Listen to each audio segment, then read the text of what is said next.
Hey, what's up? I'm Guy. I'm John. This is our YouTube channel. Subscribe to it. Give this video a like. Our podcast is below in the description. Check that out as well. All right, John, breaking news. The Raiders have hired as their new defensive coordinator Gus Bradley. We've confirmed, believe the text, not the picture. Gus Bradley's the new DC. What do we think? Well, anytime a bald guy can get a job, we celebrate, first and foremost. Second, they went with Paul Guenther when John got the job, and it was an unmitigated disaster.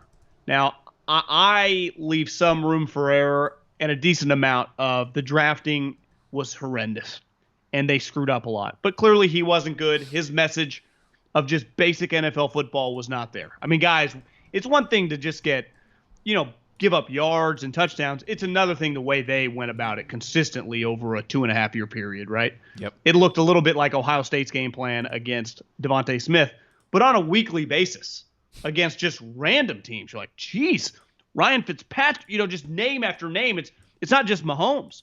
So it's an upgrade. And second, you get a guy with a long history of running defenses, right? He did it with Pete, and then he became a head coach, but implemented his defense in Jacksonville, and then has gone with the Chargers. And they've been hit or miss. They didn't win as many games as they should have with their talent. But for the most part, I think he's widely viewed in the NFL as one of the better defensive coaches and just one of the solid defensive coordinators. So Relative to Paul Guenther, it's an upgrade. I would put it this way. I think it's a high floor hire. I agree. Right. Gus Bradley's worst. You're not going to be the second or Jim third O'Neill worst or defense Paul in the Guenther NFL. or something like that. Right. This guy, if you're like, to me, if we went back and when Gus Bradley had a bad year, it might be bottom third of the league, but it's not going to be bottom 3 in the league. Yeah. So from that standpoint, I think it's a good hire. To me, this is what you just hired, a defensive coordinator that other people would want to hire. I think you're right. I think the part for him specifically that's been tough is the Chargers do have really good talent on paper on defense. But again, this year, it's Melvin Ingram. It's Derwin James on IR. It's Joey Bosa. To me, the headline that I see is they hired a good defensive coordinator, but he still needs John Gruden's help. Like the Chargers defense, Pete's defenses, at least when they began with guys like Gus, Dan Quinn, they're predicated on having great players, which, I don't kill a coach for needing great players. No team's ever won a championship without great players. You have to have great players. So if that's the requirement of your defense, that's not a deal breaker for me. And the fact is, like you said, the Raiders have done a better job, I think, offensively. Like Colton Miller, good pick. Josh Jacobs, we could talk about the value, clearly an NFL player. Brian Edwards, we like him. Henry Ruggs has got to get better. I do look at this hire and think, this guy does need help from John Gruden and Mike Mayock, but he needs help from John Gruden with players. Well, when Gus Bradley became Pete's defensive coordinator in Seattle when Pete first got the job, by the end of that run, they were established in 2012 as like that kind of powerhouse unit, right? Of Earl Thomas, Cam Chancellor, Richard Sherman, all those guys were young, about to come on. And then he gets the Jacksonville job. Dan Quinn takes it over, and then they kind of became that powerhouse for a couple years. But it felt like he laid the foundation and he understood coming from, Pete. But like when he's had success, and their defense, I don't know exactly where it ended up this year. At one point in time, when the Chargers were had 5 wins in December, they were the only team in the league that had the top 10 offense and a top 10 defense.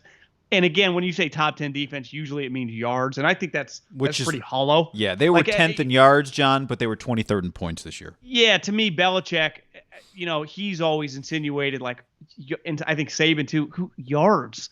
It's about points. The point of the game is to score points. I would say third down conversions. There are a lot. It's pretty easy the way we quantify offense, right? Points, third down percentage. I would say takeaways. You're. I'm sorry. You're talking about offense. Yeah, how the quarterback statistics.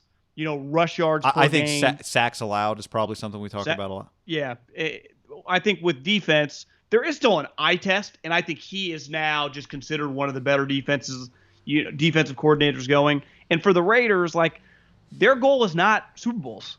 I mean, their goal is you could argue not even the playoffs. I mean, they've made the playoffs once in 18 their years. Goal their is goal the is to have a playoffs. winning. I know, but their goal is to have a Their winning standard record. Is not. Yeah. A winning record.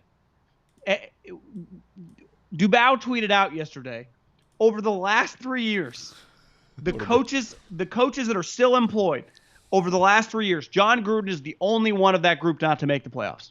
Like, it's just unheard of in the NFL to not have success, even though it's understandable in Gruden's situation given his contract. But that shows you, like, in every organization throughout the league, it's been an utter failure. Yeah, 3 I mean, look, Doug in the Peterson, NFL playoffs, especially with 7 fucking playoff bursts. Doug Peterson got fired for his last 3 years, and he had won the Super Bowl previously, the year before, right? Yes, and he'd gone to the playoffs. That situation is pretty unique. No power struggle with the head coach and the front office, but I think Gruden's at the spot where he's just not in any threat of getting fired for the foreseeable future.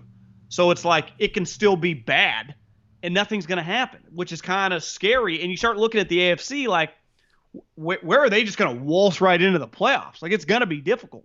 Hiring Gus Bradley, you need better, like you said, more talent. Like, you can't just acquire a Joey Bosa, but you need to upgrade.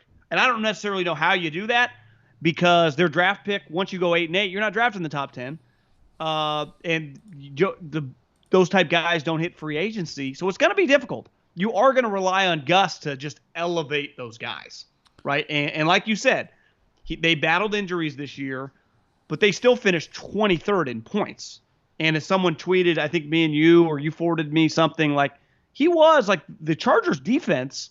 Like, it wasn't Justin Herbert losing these games, right? Yeah. They were a big reason that if their defense had been better, they ended up going 7-9 with that offense. They might have been a playoff team. Defense and just game management was bad. Special teams disaster. I'm not putting their disaster season on Gus Bradley at all.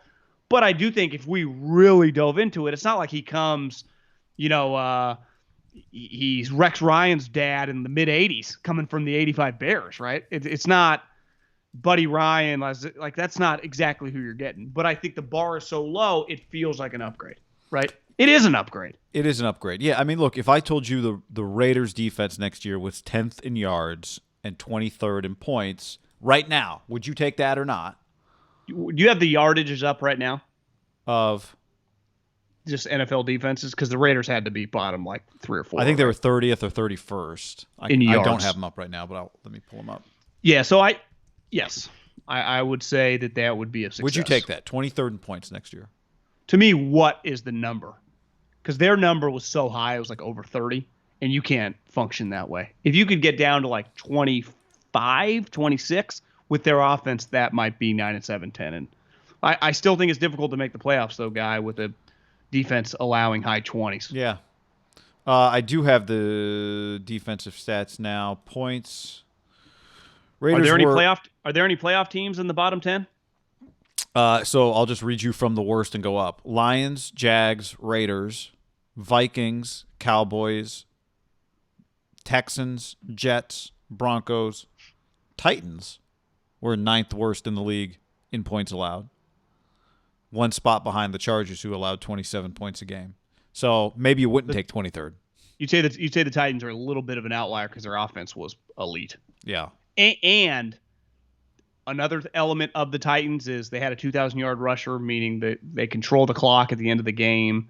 It's probably, if we really did a deep dive on that situation, it is a little unique given the way they play and the way they can just bleed out a game, right?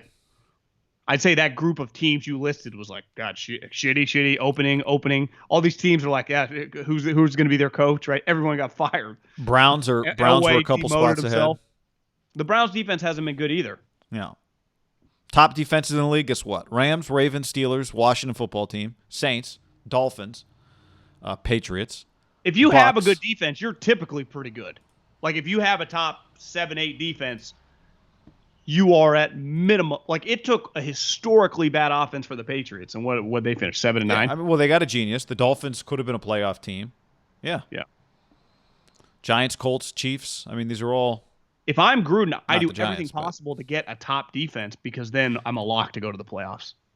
Yeah, it's just that simple. This is. I hate to say this. I don't know if we should keep relitigating this. It's been 3 years now since he's gone, but it's an obvious thing to say Khalil Mack. because he works in any defense, but you would really be able to use him in this. This would be ideal. Yeah. But that's over and done with. We can't live in the past. Yeah, it's Cleveland Farrell and Max Crosby now. So good luck, Gus.